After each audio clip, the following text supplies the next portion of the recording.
চাই, আসুন এই দেশ আমাদের, এই দেশ আমাদের সবার, এই দেশের মানুষের আশা আকাঙ্ক্ষা চিন্তা চেতনা ঐক্য অনুযায়ী এই দেশটাকে ইসলামী সমাজ করার আকাঙ্ক্ষা আমরা সবাই এগিয়ে যেতে পারি। আল্লাহ অবশ্যই আমাদের সাথে থাকবেন ইনশাআল্লাহ। আমি আর বিলম্ব করব না, যেহেতু আপনারা কষ্ট পাচ্ছেন, আপনারা আমাদের দোয়া করবেন। আমার আর পাওয়ার কিচ্ছু নাই, আমার জীবনে যদি আমরা এখানে আল্লাহর দিন প্রতিষ্ঠা দিকে যেতে পারি, এর চেয়ে বড় পাওয়ার কিছু নাই।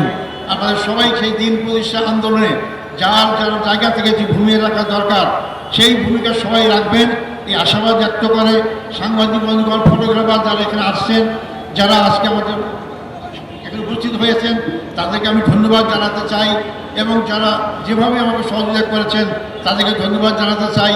আবারও আমি আপনাদের কাছে আমার জন্য দোয়া কামনা করে আমার বক্তব্য এখানে শেষ করছি। আসসালামু আলাইকুম রহমতুল্লাহ।